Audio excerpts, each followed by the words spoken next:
जय हिंद साथियों, मैं अंकित कुमार यादव आप सभी का स्वागत करता हूं सृष्टि ज्ञान केंद्र में, जहां हम पढ़ रहे हैं कक्षा 12वीं के इतिहास को, जिसमें चल रहा अध्याय 13 जिसका नाम है महात्मा गांधी और राष्ट्रीय आंदोलन। ये जो चैप्टर है प्रमुख रूप से भारत की आजादी पर आधारित है। भारत की आजादी पर 1915 के बाद की राजनीति को और इतिहास को यहाँ आपके इस चैप्टर में बताया गया है। और भारत के आजादी के आंदोलन में महात्मा गांधी जी की क्या भूमिका है उसको भी समझाने का प्रयास किया गया है। अब आप चल रहे हैं समझने महात्मा गांधी और भारत के आंदोलनों के बीच में क्या कनेक्शन है, क्यों महात्मा गांधी को भारत की आजादी के आंदोलन के नेता के रूप में देखा गया है। देखो, मैं ये नहीं कहता कि सिर्फ महात्मा गांधी के कारण ही भारत को आजादी मिली है। हां, पर यह सच है कि महात्मा गांधी उस आंदोलन के सबसे केंद्र में थे। उन्हीं के इर्द गिर्द भारत की आजादी का पूरा आंदोलन घूमा है। मैं मानता हूं कि भगत सिंह की शहादत इस देश की आजादी का सबसे बड़ा टर्निंग पॉइंट है। मैं ये भी मानता हूं कि सुभाष चंद्र बोस जी के द्वारा बनाई गई आजाद हिंद फौज भारत की आजादी को एक नई रूप से लिखी है उसने, ये भी मैं मानता हूं। मैं कदापि ये अस्वीकार नहीं करता और अस्वीकार करना भी नहीं चाहिए, क्योंकि सबका अपना महत्व है, सबका अपना महत्व है। पर हां, यह भी बात सच है कि इस देश के हर व्यक्ति को जोड़ने का काम गांधी ने किया है। हर व्यक्ति के अंदर ये चेतना जगाई कि आप अगर ठान लेंगे तो आपको कोई भी गुलाम नहीं बना के रख सकता। ये भी बात सच है। इस देश को गांधी ने सच में एक नए आधार पर खड़ा किया है। गांधी ने गरीब और अमीर को जोड़ने का काम किया है। गांधी ने पूरे देश को जोड़ा है और एक ऐसे सूत्र से जोड़ा है जो आज भी उतना ही महत्वपूर्ण है जितना कल था। आज भी आप देखते हो कि जितने भी जन आंदोलन होते हैं वो सारे के सारे जन आंदोलन किस प्रकार के होते हैं? अहिंसक आंदोलन पर ही उन्होंने सबसे ज्यादा बल क्यों दिया है, इस बात को भी मैं समझाऊंगा आपको। सारी बातें हम समझने चल रहे हैं गांधी और भारत की आजादी के बारे में। बहुत लोग कहते हैं कि गांधी ने क्या किया है, वो इस चैप्टर को पढ़ लेंगे तो उनको पता चल जाएगा कि गांधी ने क्या किया है। गांधी ने वो किया है जो आप नहीं कर पाए। गांधी ने वो किया है। गांधी ने इस देश को एकजुट किया है। गांधी ने इस देश की जनता में ये चेतना जगाई है कि अगर आप चाहोगे तो आप पर कोई दूसरा शासन नहीं कर सकता, पर आप चाहो तो। अगर आप नहीं चाहोगे तो आप पर शासन होता रहेगा, आप पर अत्याचार होते रहेंगे। आपकी चाहत सबसे महत्वपूर्ण है, आपकी चाहत। समझ में आई बात? तो इस चीज को समझने चल रहे हैं हम इस चैप्टर में, और उन्होंने अहिंसा को ही क्यों अपना रास्ता बनाया, इस चीज को भी हम बहुत विस्तार पूर्वक और बहुत ही डिटेल पूर्वक समझेंगे। चलिए पढ़ते हैं और समझते हैं। देखिए, 1947 ईसा के काल का भारतीय स्वतंत्रता संग्राम के इतिहास में विशेष महत्वपूर्ण स्थान है। 1919 से लेकर 1947 ये जो समय काल है, ये समय काल बहुत ही ज्यादा महत्वपूर्ण है भारत की आजादी के लिए।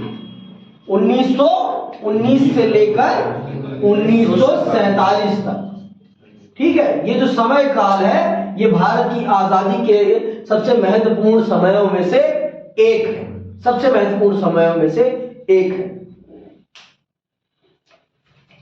आगे सुनिएगा। यह भारतीय स्वतंत्रता संग्राम का तीसरा और अंतिम चरण था।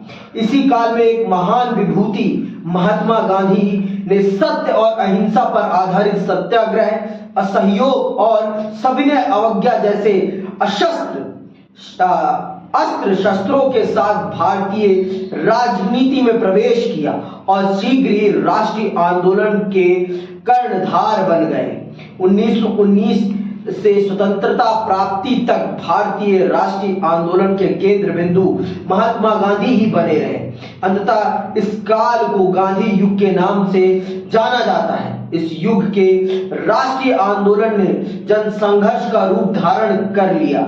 राष्ट्रवादियों, क्रांतिकारियों, सैनिकों, किसानों, मजदूरों, सामान्य जनों सभी ने राष्ट्रीय आंदोलन में महत्वपूर्ण योगदान दिया। अंत में भारत की राष्ट्रीय क्रांति की विजय हुई और 15 अगस्त 1947 को देश स्वतंत्र हो गया। देश स्वतंत्र हो गया। देश के अंदर वो चेतना जगाई है गांधी ने कि अगर आप जब तक इन अंग्रेजों का साथ आप देते रहेंगे तब तक हम इनसे कभी आजाद नहीं हो सकते। अगर हमें आजाद होना है तो हमें इनका साथ देना छोड़ना पड़ेगा। यह समझाया गांधी ने, और वो भी बहुत ही प्रेम पूर्वक समझाया गांधी ने। किसी को मारा नहीं, किसी को मारा नहीं, सिर्फ अपनी बातों को समझाया और आपके अंदर ये चेतना जगाई कि आप हैं इस देश को बचाने वाले। अगर आप ठान लेंगे तो ये देश बच जाएगा इस गुलामी से, और अगर आप नहीं ठानेंगे ये देश इसी प्रकार गुलाम बना रहेगा। आपकी चाहत सबसे महत्वपूर्ण है, ये समझाया गांधी ने, और हर वर्ग को समझाया गांधी ने। चाहे वो किसान हो, चाहे वो मजदूर हो, चाहे वो उद्योगपति हो, चाहे वो सैनिक हो, हर वर्ग के व्यक्ति को गांधी ने यह समझाया कि आप ही इस देश के सबसे बड़े हथियार हैं, और जब तक आप अपने आप को तैयार नहीं करेंगे तब तक ये देश कभी आजाद नहीं हो सकता। ये देश आजाद नहीं हो सकता। उन्होंने दोनों धर्मों, उस समय के प्रमुख धर्मों को जोड़ा, कभी तोड़ा नहीं, क्योंकि वो मानते थे कि अगर धर्मों के बीच में लड़ाई रहेगी तो ये देश कभी आजाद नहीं हो पाएगा। ये कभी आजाद नहीं हो पाएगा, क्योंकि जब तक घर का भेदी रहेगा तब तक घर को सुरक्षित नहीं किया जा सकता। इसीलिए उन्होंने हर धर्म को जोड़ा, जिससे कि ये घर अभेद बन जाए, कोई इसे भेद ना पाए, कोई इसे भेद ना पाए। इसीलिए उन्होंने सब धर्मों को साथ लेकर चला। आज जो लोग गांधी पर यह आरोप लगाते हैं कि गांधी सिर्फ मुसलमानों का पक्ष ले रहे थे, सरासर गलत आरोप लगाते। इस भारत को जोड़ के रखने के लिए उनका यह करना बहुत जरूरी था। अल्पसंख्यकों को यह विश्वास दिलाना जरूरी था कि मैं आपके अधिकारों के लिए लड़ने के लिए खड़ा हूं। यह बहुसंख्यक समाज आपके साथ कभी गलत नहीं करेगा। और उन्होंने ही इस देश में जाति पाति छुआछूत को भी समाप्त करने के लिए, जो जिन जातियों को एक समय अछूत कहा जाता था, उन्हें हरिजन का दर्जा दिया कि आप कृष्ण के, हरि किसे कहते हैं? भगवान कृष्ण को कहते हैं। तो उन्होंने कहा कि आप हरि की जन हैं, अर्थात कृष्ण की जनता हैं आप। समझ में आई बात? उन्होंने इस जात पात को भी समाप्त करा। अंबेडकर साहब के साथ सामंजस्य बिठाया। पूरा भारत उन्हें पसंद नहीं करता था अंबेडकर को, लेकिन पंडित नेहरू को, सरदार पटेल को यह कन्विंस किया कि इस व्यक्ति को संविधान सभा में जरूर रखना, क्योंकि जितना ज्ञान इस व्यक्ति के पास है उतना ज्ञान इस भारत में किसी के पास नहीं है। समझ में आई बात? तो ये चीजें गांधी ने की है। ये गांधी का देश है, किसी और का नहीं। इसीलिए गांधी इस देश की धरती में समाये हुए हैं। गांधी इस देश के कण कण में है, और असली में राम का अनुपालन गांधी ने किया है। जो राम, प्रभु श्री राम ने सिखाया है, उसी चीज को गांधी ने अपनाया है, वही चीज अपनाया है। अंतिम रास्ता उन्होंने हथियार का अपनाया है। अंतिम रास्ता, अंत में कहा है उन्होंने, करो या मरो, पहले नहीं कहा उन्होंने। क्योंकि आप भी जानते हो कि लड़ाई दोनों तरफ के लोगों को नुकसान पहुंचाती है, सिर्फ एक तरफ के लोगों को नहीं। लड़ाई एक ऐसी चीज है जिसमें पक्ष भी मार खाएगा और विपक्ष भी मार खाएगा। दोनों को एक बराबर नुकसान होगा, चाहे जीते कोई भी क्यों ना, चाहे जीते कोई भी क्यों ना। समझ में आई बात? और उस समय हमारी जनता 2 वक्त की रोटी भी प्राप्त नहीं कर पाती थी, नमक पर कर था, कितनी चीजें थी। जनता क्या कहता, भूखमरी से तड़प रही थी। उस जनता से आप अपेक्षा कर सकते हो कि वो बंदूक थामेगी? वो बंदूक थामने की स्थिति में थी? कदापि नहीं, कदापि नहीं। और आप भी जानते हो कि इस देश में कितने अंग्रेजों के चापलूस थे जो अंग्रेजों की रोटी के लिए भारत के लोगों की ही प्राणों को आहुति पर लगा देते थे। बहुत लोग थे, आप भी जानते हो इस बात को। 1857 का विद्रोह इस बात का प्रतीक था कि जब तक पूरे भारत को एकजुट ना किया जाए तब तक अंग्रेजों को बाहर इस देश से नहीं निकाला जा सकता। ये बात गांधी जान गए थे, समझ गए थे। और हिंसा से तो कभी नहीं, हिंसा से तो कभी नहीं, क्योंकि हिंसा से अगर करेगा तो नेता मर जाएगा, नेता मर जाएगा। और एक बार नेता मर जाएगा तो आंदोलन अपने आप समाप्त हो जाएगा, आंदोलन अपने आप समाप्त हो जाएगा। समझ में आई बात? नेता का ना मरना भी बहुत जरूरी होता है उस आंदोलन को चलाए रखने के लिए, ये बात आप जानिए। तो इसीलिए अहिंसा का रास्ता अपनाया है गांधी ने। समझने वाली बात है ये, नहीं समझोगे मत समझो, वो आपका दुर्भाग्य है। जिसने समझा गांधी को उसने माना हाँ गांधी इस देश के कण कण में समाये हुए हैं, प्रभु श्री राम की भांति। समझ में आई बात? प्रभु श्री राम ने भी तो यही सिखाया है, अलग क्या सिखाया है उन्होंने? प्रभु श्री राम को माना किसने सबसे ज्यादा? गांधी ने माना। गांधी को पढ़ो आप, अगर आप गांधी को पढ़ लोगे तो आप भी उनके भक्त हो जाओगे। अंधभक्त नहीं, भक्त। अंधभक्त नहीं बनना कभी भी किसी का भी। गांधी में भी कमियां हैं क्योंकि वो भी इंसान है, भगवान नहीं है। समझ में आई बात? गांधी में भी कमियां हैं। मैं नहीं कहता कि गांधी पूर्ण रूप से संपूर्ण है ना, गांधी में भी कमियां हैं, गलतियां उनसे भी हुई हैं। लेकिन उस व्यक्ति ने इस देश में वो चेतना जगाई है जिस चेतना की वजह से ये देश उठ खड़ा हुआ और अपने अधिकारों की मांग करने लगा। ये भी सच है। आगे सुनिए। उल्लेखनीय है कि राष्ट्रवाद के इतिहास में प्राय एक अकेले व्यक्ति को राष्ट्र निर्माण के साथ जोड़कर देखने की परंपरा रही है। जिस प्रकार इटली के निर्माण के साथ गैरीबाल्डी को अमेरिकी स्वाधीनता संग्राम के साथ जॉर्ज वॉशिंगटन को तथा वियतनाम के औपनिवेशिक शासन से मुक्ति संघर्ष के साथ हो ची मिन को जोड़कर देखा जाता है, उसी प्रकार महात्मा गांधी को भारतीय राष्ट्रवाद का जनक माना जाता है। निसंदेह महात्मा गांधी देश के स्वाधीनता संग्राम में योगदान देने वाले सभी नेताओं में सर्वाधिक प्रभावशाली एवं सम्माननीय है। अंततः उन्हें राष्ट्रपिता की पदवी से अलंकृत करना सर्वथा उचित है। प्रस्तुत अध्याय में हमारे अध्ययन का प्रमुख उद्देश्य 1915 से लेकर 1948 ईस्वी की अवधि में भारत में गांधी जी की गतिविधियों का विश्लेषण करना तथा भारतीय स्वतंत्रता संग्राम में उनके योगदान पर प्रकाश डालना है। हम 1915 से लेकर 1947 तक के गांधी जी के द्वारा किए गए कामों को चल रहे हैं समझने इस अध्याय में। इस अध्याय में देखो, नेता एक ही होता है, नेता एक ही होता है। तो भारतीय आजादी के नेता के रूप में गांधी को प्रस्तुत किया गया है। जिस प्रकार से साउथ अफ्रीका में रंग भेद के नेता के रूप में किसे प्रस्तुत किया गया है? नेल्सन मंडेला को। उसी रूप में भारत की आजादी के नेता के रूप में किसे प्रस्तुत किया गया? महात्मा गांधी। मैं नहीं कहता सिर्फ महात्मा गांधी एक नेता थे, मैं नहीं कहता, लेकिन हाँ वो महात्मा गांधी ही थे जिस धागे से सारे के सारे नेता जुड़े हुए थे, सारे के सारे नेता। ये भी सच है, ये भी सच है, आप ये जानो। समझ में आई बात? आगे सुनिएगा। महात्मा गांधी का अभियोदय, महात्मा गांधी का अभियोदय सुनिएगा।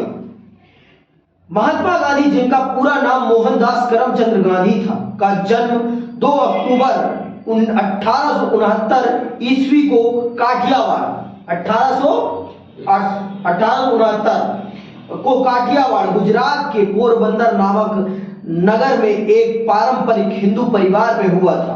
इनके पिता करमचंद गांधी राजकोट रियासत के दीवान थे और माता पुतलीबाई धार्मिक विचारों से ओतप्रोत एक आदर्श गृहिणी थी। 12 वर्ष की अवस्था में उनका विवाह कस्तूरबा, अंडरलाइन कर लेना किससे किसका क्या हुआ है, कस्तूरबा बाई से हो गया।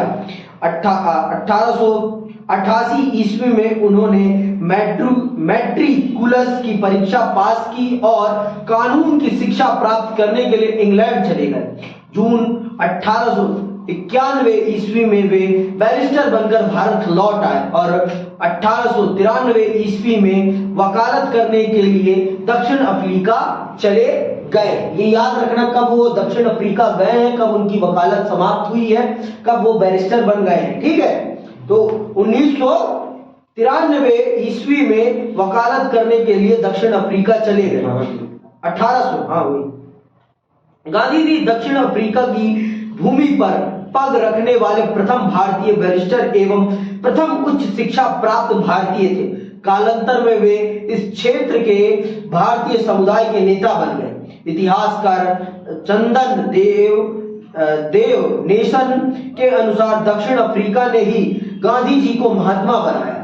उन दिनों दक्षिण अफ्रीका में रहने वाले भारतीयों पर गोरे शासकों द्वारा अनेक अपमानजनक प्रतिबंध लगा दिए गए थे। गांधी जी ने इनका विरोध किया और अवज्ञा तथा सत्याग्रह जैसे साधनों का आश्रय लेकर दक्षिण अफ्रीका की सरकार के विरुद्ध आंदोलन प्रारंभ कर दिया। लगभग 2 दशक मतलब 20 वर्ष 2 दशक लंबे इस संघर्ष में गांधी जी को पर्याप्त सफलता मिली। सरकार को भारतीयों पर लगाए गए अनेक प्रतिबंधों को हटाना पड़ा। इस प्रकार दक्षिण अफ्रीका में ही गांधी जी ने पहली बार सत्याग्रह के रूप में प्रसिद्ध होने वाली अहिंसात्मक विरोध की अपनी विशिष्ट तकनीक का प्रयोग किया। जनवरी 1915 ईस्वी में गांधी जी स्वदेश लौट आए। दक्षिण अफ्रीका में उनके संघर्ष एवं सफलताओं ने उन्हें भारत में पर्याप्त लोकप्रिय बना दिया था। अंततः भारतीयों द्वारा उनका हार्दिक स्वागत किया गया। गांधी जी जो दक्षिण अफ्रीका में करके आए थे वो पूरे भारत में फैल गया था और पूरा भारत उनसे प्रभावित भी हो गया था, क्योंकि गांधी जी ने अपनी अवज्ञा और सत्याग्रह से अंग्रेज सरकार को, वहां की अंग्रेज सरकार को हिला दिया था और मजबूर कर दिया था वहां की अंग्रेज सरकार को कि भारतीयों को अच्छा जीवन जीने दिया जाए। और इस बात की चर्चा पूरे भारत में फैल गई थी। जब वो 1915 में भारत लौटकर आए तो जब वो बंबई बंदरगाह पे आए तो भारत के नामी गामी लोग उनका स्वागत करने के लिए पहुंचे हुए थे। नामी गामी लोग वहां पर उनका स्वागत करने के लिए पहुंचे हुए थे। समझ में आ गया? उन्होंने 20 वर्ष, अपने जीवन के 20 वर्ष कहां बिताए हैं? दक्षिण अफ्रीका में। और वहां पर भारतीयों को अधिकार दिलाने में, अंग्रेजी सरकार के कुशासन से उन्हें बेहतर जिंदगी प्रदान करने में गांधी जी ने एक बहुत बड़ी भूमिका निभाई है। और जब वो भारत आए तो उनके जो तौर तरीके थे पूरे भारत में फेमस हो चुके थे कि हाँ, ये व्यक्ति एक ऐसा व्यक्ति है जो बिना हथियार उठाए अंग्रेज सरकार को घुटनों पर ला देता है। इस बात की पूरे भारत में चर्चा हो गई थी। और मैंने बताया आपको, जब वो बंबई बंदरगाह पर आए तो एक बड़ा हुजूम उनका स्वागत करने के लिए पहुंचा हुआ था। आगे सुनिएगा। अवज्ञा क्या है? अवज्ञा मतलब बात ही ना मानना। शांतिपूर्ण तरीके से आप जो कह रहे हैं मैं वो बात मानने के लिए तैयार नहीं। आप कहते रहिए, मैं आपकी बात नहीं मानूंगा। इसे कहते हैं अवज्ञा करना, आदेश की अवहेलना करना। मैं मानूंगा ही नहीं, आप बोलते रहो। आप कह रहे हो यहां चले जाओ, मैं जा ही नहीं रहा, मैं खड़ा हूं, जो करना है कर लो ना। मैं आपके ऊपर हाथ उठाऊंगा, आप जो करना है करो। अब आप किसी को बेवजह मारोगे तो दुनिया को क्या लगेगा कि कौन अपराध कर रहा है? समझ में आ गई बात? भाई मैं तो सब चुपचाप खड़ा हूं, मैं बस खड़ा ही हूं, और आप मुझे मारोगे तो दुनिया को क्या लगेगा? गलत कौन है? जो मार रहा है ना। समझ में आएगा? तो गांधी जी इस तरीके से ह्यूमिलिएट करने में विश्वास करते थे कि आपको आपकी गलती का एहसास वो कराते थे। जिस दिन आपको आपकी गलती का एहसास हो जाएगा, आप वो गलत काम करना ही छोड़ देंगे। गांधी जी इस चीज में विश्वास करते थे कि इंसान को इंसान की गलती का एहसास करा दो कि उसने क्या किया है, और जिस दिन उसे इस चीज का एहसास हो जाएगा, वो उस दिन उस गलती को दोबारा दोहराएगा ही नहीं। समझ में आई बात? वो उस गलती को फिर दोबारा कभी दोहराएगा ही नहीं। समझ में आई बात? आगे सुनो। गांधी जी के भारत में सत्याग्रह के प्रारंभिक प्रयोग, दक्षिण अफ्रीका के संघर्ष की से प्रेरणा। गांधी जी ने सबसे पहले अपना सत्याग्रह का आंदोलन कहां प्रारंभ किया? पता है किसी को? सबसे पहले उन्होंने अपना सत्याग्रह कहां प्रयोग किया? बिहार में, चंपारण में। किसके लिए? किसानों के लिए, नील की कीमतों के लिए। अगर आपने, हाँ नील उसी को कहते हैं, इंडिको के लिए पढ़ेंगे अभी तो सुनना। दक्षिण अफ्रीका में संघर्ष ने गांधी जी को भारतीय राष्ट्रीय आंदोलन का नेतृत्व संभालने के लिए तैयार कर दिया। यहां उन्होंने सविनय अवज्ञा और सत्याग्रह के रूप में आंदोलन की जिन महत्वपूर्ण विधियों का विकास किया, उनका निकट भविष्य में भारतीय राष्ट्रीय आंदोलन में सफलतापूर्वक प्रयोग किया गया। दक्षिण अफ्रीका में प्राप्त की गई सफलताओं ने यह स्पष्ट कर दिया कि शांतिपूर्ण अवज्ञा और सत्याग्रह के द्वारा विरोधी पक्ष को आंदोलन की मांगे स्वीकार करने को बाध्य किया जा सकता है। दक्षिण अफ्रीका में दीनहीन भारतीयों की अन्याय के विरुद्ध संघर्षशीलता ने गांधी जी को विश्वास दिला दिया कि भारतीय जनता को देश की स्वतंत्रता जैसे महान उद्देश्य के लिए अंग्रेजों के विरुद्ध प्रबल संघर्ष छेड़ने और इस हेतु बलिदान देने के लिए तत्पर किया जा सकता है। दक्षिण अफ्रीका में गोरी सरकार के विरुद्ध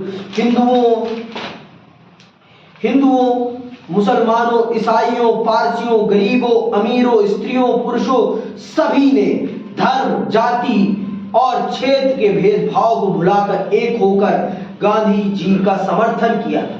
इससे यह स्पष्ट हो गया कि विभिन्न धर्मों, वर्गों और असमान सामाजिक स्तरों के लोग भी एक सामान्य उद्देश्य के लिए एक हो सकते हैं। दक्षिण अफ्रीका में प्राप्त की गई सफलताओं ने जनशक्ति के महत्व को स्पष्ट कर दिया। गांधी जी समझ गए थे कि अगर जनता को एकजुट करके कोई काम किया जाए तो बड़ी से बड़ी ताकत को भी घुटनों पर लाया जा सकता है।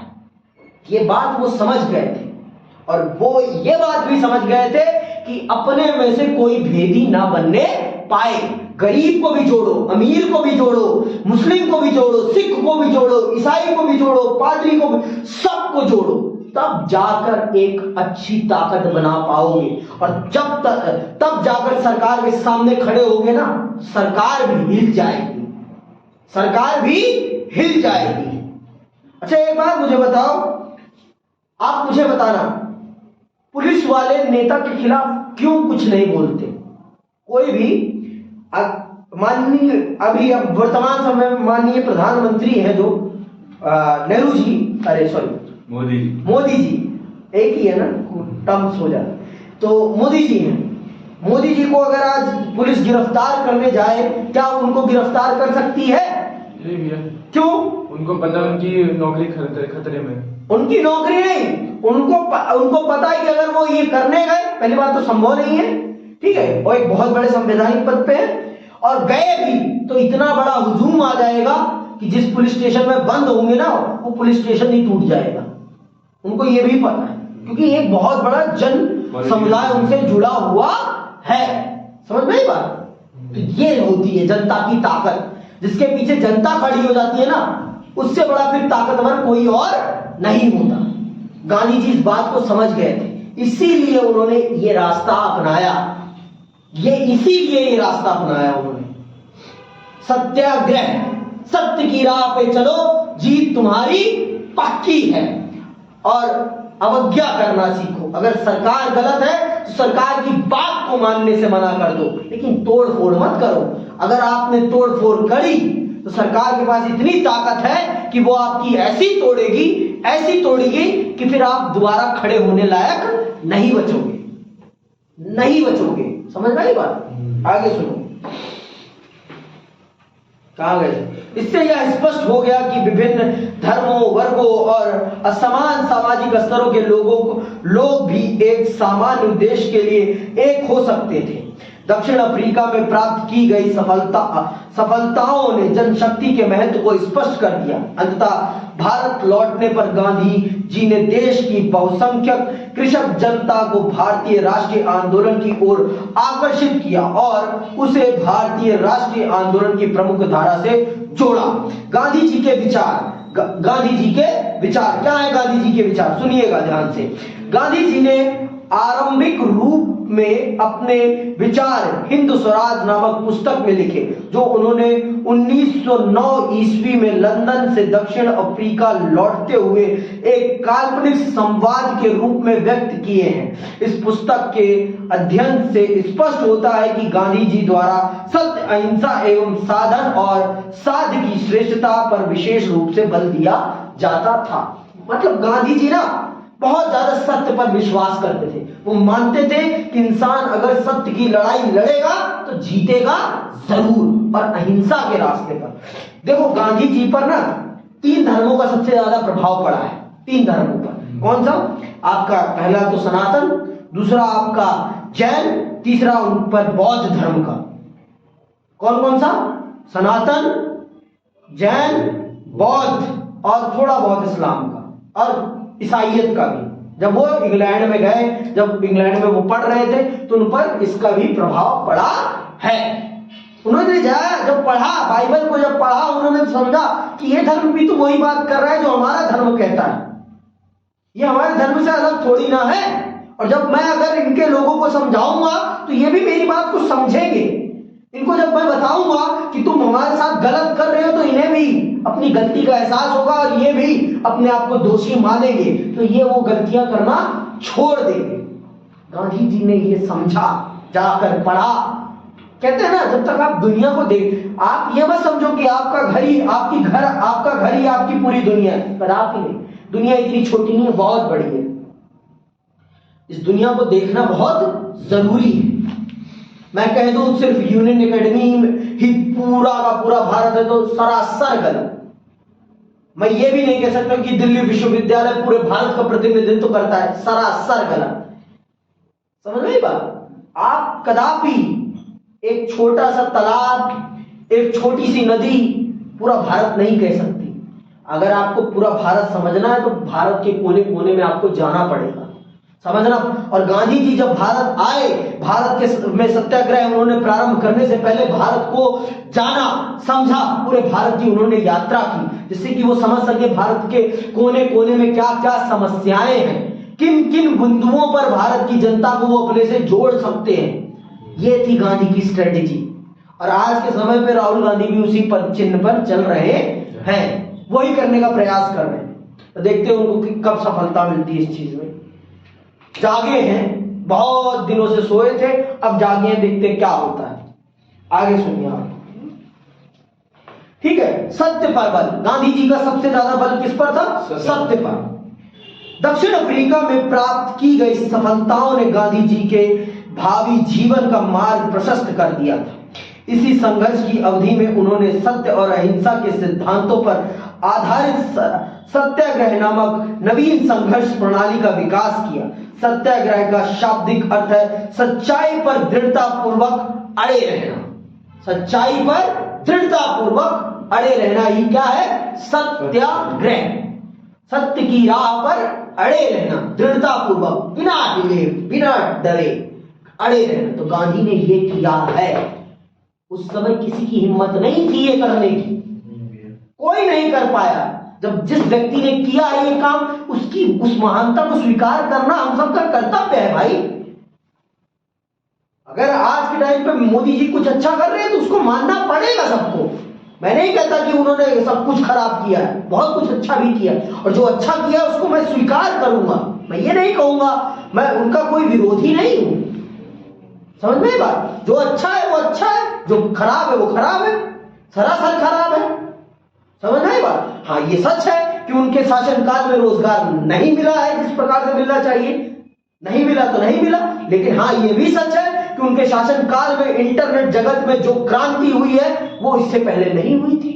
जितना इंटरनेट के क्षेत्र में रोजगार का सृजन हुआ है, स्टार्टअप्स को बढ़ावा मिला है, वो सच है। उन्होंने इस चीज को समझा और उन्होंने इस चीज को बढ़ावा दिया, ये सच है। पर हाँ, ये सच है कि उन्होंने इन सब चीजों की शुरुआत नहीं करी, लेकिन हाँ, इनको पीक पर पहुंचाने में उनका बहुत बड़ा योगदान है, ये भी सच है। तो ऐसी गांधी ने जो किया इस देश के लिए, उसको कोई भी झुठला नहीं सकता, जितना भी चाहे कुछ भी कर लो। लेकिन गांधी के ने जो इस देश को दिया है, अपने सत्य की राह पर दृढ़ता पूर्वक खड़े रहने का जो हथियार दिया है, वो हथियार कभी भी अभेद नहीं हो सकता।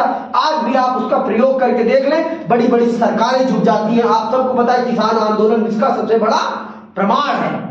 आज के समय में सबसे बड़ा प्रमाण किसान आंदोलन है कि बड़ी सी बड़ी सरकार को भी जनता के सामने अपने माथे को झुकाना पड़ जाता है, अगर जनता अपने लिए सही मुद्दों पर खड़ी हो जाए तो।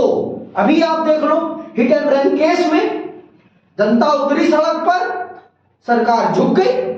झुकी कि नहीं झुकी? हाँ भैया, समझ में आई बात? आपका मुद्दा सही होना चाहिए, आपकी बात में सच्चाई होनी चाहिए, बस। तो वही बात गांधी ने यही कहा कि अगर आप सत्य की राह पर निकले हो और अगर आपकी बात में सच्चाई है, आपकी बात में सच में कुछ है, दम है, तो आप खड़े रहिए, आप कभी भी नहीं हारेंगे, कभी भी नहीं। समय लगेगा लेकिन हारेंगे नहीं, ये भी सच है। आगे सुनिए, उनका सत्याग्रह रूपी अस्त्र भी सत्य और अहिंसा के सिद्धांत पर ही टिका था। उनके विचार अनुसार सत्याग्रह एक ऐसा आध्यात्मिक सिद्धांत है जो मानव मात्र के प्रेम पर आधारित है, इसमें विरोधियों के प्रति घृणा की भावना नहीं है। गांधी जी जीवन में सत्य को सर्वोपरि मानते थे। उनके विचार अनुसार एक आदर्श सत्याग्रही सत्य प्रेमी एवं सत्यवादी होता है, वह शांति प्रेमी होता है, किंतु सच्चा सत्याग्रही बुराई से घृणा करता है, बुरे से नहीं। सुन लो, सच्चा सत्याग्रही बुराई से घृणा करता है, बुरे व्यक्ति से नहीं। क्या कहा है उन्होंने? उनके विचार अनुसार एक आदर्श सत्याग्रही सत्य प्रेमी एवं सत्यवादी होता है, वह शांति प्रेमी होता है, किंतु सच्चा सत्याग्रही बुराई से घृणा करता है, बुरे से नहीं। उनके हृदय में घृणा के लिए कोई स्थान नहीं होता। सच्चा सत्याग्रही निडर एवं साहसी होता है, वह निडरता पूर्वक अपने निर्दिष्ट पथ पर आगे बढ़ता रहता है। वो अपने रास्ते पर बिना झुके बिना डिगे आगे बढ़ता रहता है। बहुत लोगों ने अंग्रेजी सरकार से माफी मांग ली, लेकिन क्या गांधी ने मांगी कभी? जेल में जितनी बार भी डाला गया, उनको खुद ब खुद छोड़ना पड़ा गांधी जी को। क्यों? क्योंकि गांधी जी के पीछे जितना बड़ा जन समुदाय जुड़ा हुआ था, उतना बड़ा जन समुदाय किसी के पीछे नहीं जुड़ा हुआ था। यह हकीकत है, ये हकीकत है, और ये कोई भी अस्वीकार नहीं कर सकता।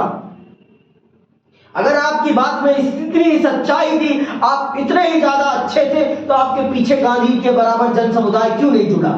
बताओ, आप क्यों नहीं पूछते? आप पूछो ना कि जो आज बोलते हैं कि ये बहुत अच्छे हैं, तो उनके पीछे इतना बड़ा समुदाय क्यों नहीं जुड़ा जितना बड़ा जन समुदाय गांधी के पीछे जुड़ा था? क्या उस समय की जनता पागल थी? बताओ। प्रेमचंद, उस समय के बड़े बड़े लेखक गांधी के रास्ते पर चल रहे थे। क्यों चल रहे थे भाई? इतने गांधी बेकार थे तो इतने बड़े बड़े लोग क्यों उनके पीछे थे? रविंद्रनाथ ठाकुर क्यों उनके पीछे थे? क्यों भाई? पूछो ना। इतने गांधी खराब थे तो मन में सोचो और पूछो। ये आज की राजनीति अगर ये कहती है कि गांधी गलत है, तो पूछो कि क्या उस समय की इतना बड़ा जन समुदाय फिर गांधी के पीछे क्यों था? पूछिए ये बात। सट्ट हो जाएंगे, कोई जवाब नहीं दे पाएंगे। क्यों नहीं जुड़ा और किसी के पीछे इतना बड़ा जन समुदाय, बहुत बड़े बड़े नेता थे, बहुत बड़े तुर्रम खां थे, तो क्यों नहीं जोड़ पाए अपने पीछे इतना बड़ा जन समुदाय, जितना बड़ा जन समुदाय गांधी जोड़ पाए अपने पीछे।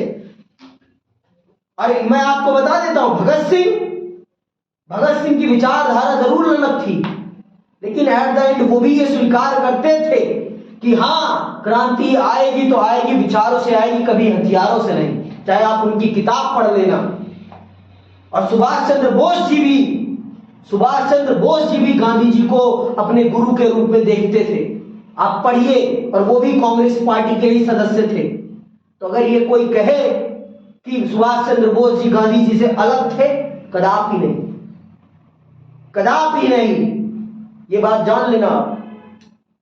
ये दिखाने का प्रयास जरूर करा जाएगा कि गांधी जी से अलग थे, लेकिन थे नहीं अलग। समझ में आई बात? आगे सुनोगे, समझोगे आगे चीजों को। अहिंसा पर बल, अहिंसा पर क्यों बल दिया है इतना? सत्य पर अहिंसा पे इतना बल क्यों दिया? अहिंसा पर सुनिए। गांधी जी सत्य के समान अहिंसा पर भी अत्यधिक बल देते थे। उनका विश्वास था कि अहिंसा में सभी समस्याओं के निराकरण की अद्भुत शक्ति विद्यमान है। गांधी जी की दृष्टि में अहिंसा कायरता और दुर्बलता की नहीं, अपितु वीरता, दृढ़ता और निडरता का प्रतीक है। 1920 ईस्वी में उन्होंने यंग इंडिया में लिखा था, भारत कायरता पूर्वक असहाय होकर अपने सम्मान का अपहरण होता देखता रहे, इसकी अपेक्षा में उसे अपने सम्मान की रक्षा के लिए अस्त्र शस्त्र धारण करते हुए देखना अधिक पसंद करूंगा। समझ रही बात? अपने लिए लड़ना, और वो भी शांतिपूर्ण तरीके से लड़ना, सबसे बड़ी लड़ाई होती है कि आप दूसरे वाले को नुकसान भी नहीं पहुंचा रहे, फिर भी उसे यह एहसास दिलाने का प्रयास कर रहे हो कि तू जो मेरे साथ कर रहा है, तू मेरे साथ सरासर गलत कर रहा है।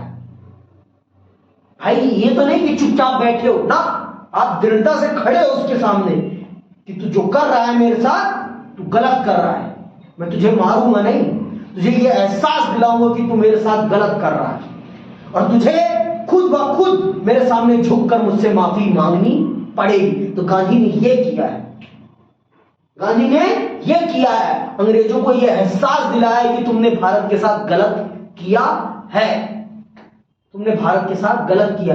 आज इसीलिए अंग्रेज अपना इतिहास पढ़ाने से डरते हैं अपने बच्चों को। जाना देख लेना, इंग्लैंड के बच्चों को भारत में जो उन्होंने गलत किया है वो पढ़ाते तक नहीं है। क्यों? क्योंकि अगर वो पढ़ा देना तो वहां के खुद के बच्चे भारत का सारा सामान वापस करके चले जाएंगे। सब में सम्मान के होता है भाव भाई, सब में आत्मसम्मान है अपना। जो आत्मसम्मान वाला व्यक्ति नहीं होता, पता ही है उसे क्या कहा जाता है फिर। समझ में आई बात? आगे सुनिए। साधन और साध्य की श्रेष्ठता पर बल। गांधी जी साधनों की पवित्रता एवं श्रेष्ठता पर विश्वास करते थे। उनका विचार था कि अच्छे साध्य की प्राप्ति के लिए साधन भी श्रेष्ठ होने चाहिए। देश को स्वतंत्र कराने की तीव्र अभिलाषा उनमें विद्यमान थी, किंतु वे उसके लिए असत्य, हिंसा एवं छल कपट का आश्रय नहीं लेना चाहते थे। वे बुराई और अन्याय की आलोचना ही नहीं करते थे, अपितु उसका डट कर विरोध भी करना जानते थे। देख लो, इसीलिए आज ये देश इतना ज्यादा महान बना हुआ है, क्योंकि गांधी ने इस देश की नींव झूठ पर नहीं रखी, छल कपट में नहीं रखी। इसीलिए ये देश इतना महान है, क्योंकि इस देश का जिस व्यक्ति ने पेड़ लगाया है ना, उस व्यक्ति ने बहुत ही निस्वार्थ भाव से लगाया इस देश का पेड़। और हमारे पड़ोसी इसका जिसने पेड़ लगाया है ना, उसने छल कपट प्रपंच सब किया है। इसीलिए आज ये बर्बादी का शिकार हुआ बैठा है, इसीलिए ये बर्बादी का शिकार हुआ बैठा है। और इस देश के जननायक ने, इस देश के निर्माणकारिक ने, इस देश का असली शिल्पकार जिसने इस देश को गढ़ा है, उसने एक बार भी हिंसा का साथ नहीं लिया, असत्य का साथ नहीं लिया। इसीलिए इस देश में जो बीज है वो सत्य और अहिंसा का बीज है। इसीलिए हम कहते हैं कि हम सच में प्रभु श्री राम के भक्त हैं। इसीलिए हम कहते हैं, क्योंकि प्रभु श्री राम हिंसा के पक्षधर नहीं थे, आज जो देश में प्रभु श्री राम के नाम पर हिंसा होती है ना, वो सरासर गलत है, सरासर गलत है। और इसका विरोध होना चाहिए और हमें करना चाहिए, क्योंकि राम के नाम पर हत्याएं कर देना, लोगों के गले उतार देना कहीं से भी सही नहीं है, कहीं से भी सही नहीं है। आपके आराध्य का नाम प्रयोग करके कोई किसी की हत्या कर रहा है और अपने अपराध को सही सिद्ध करने का प्रयास कर रहा है, क्या ये सही है? बताओ, आप खुद आप बताओ कि आपके आराध्य का नाम लेकर, आपके प्रभु का नाम लेकर कोई कह रहा है कि मेरे द्वारा की गई हत्या सही है, वो सही हो जाएगी? बिल्कुल नहीं है। बताओ, कदापि नहीं, मैं तो नहीं मानता। अब आप सबकी अलग विचारधारा हो तो कोई बात नहीं, कोई बात नहीं। क्या राम के सिद्धांत हमें गाली देना सिखाते हैं? हाँ? क्या राम के सिद्धांत कभी प्रभु श्री राम ने, जिस व्यक्ति ने उनकी पत्नी का अपहरण किया, कभी उसे भी गाली दी? उसे भी गाली दी? नहीं। यहां पे लोग छोटी छोटी बात पर एक दूसरे को गाली दे बैठते हैं। अब आप खुद बताओ, आप खुद बताओ, है? अब बताओ किसमें है अहिंसा का सबसे ज्यादा बल, गांधी में कि आज की जनता में? गांधी। तो किसने प्रभु श्री राम के रास्ते का अनुसरण किया है? गांधी ने। बताओ भाई। गांधी। उनकी पत्नी का अपहरण भी हो गया, फिर भी उन्होंने कभी रावण को अपशब्द नहीं कहे। ये देखो ना, ये श्रेष्ठता। और आज के पेन भी चोरी कर ले, कोई किसी का ले ले, हो जाता है, इतने में ही हो जाता है। तो अब आप देख लो, आप राम के रास्ते पे चल रहे हो कि रावण के रास्ते पे चल रहे हो? अब आप खुद देख लो, मुझे बताने की जरूरत नहीं है। आज बस इतना ही करते हैं, अगली क्लास में इससे आगे का प्रारंभ करेंगे। आज के लिए बस इतना ही। जय हिंद, जय भारत।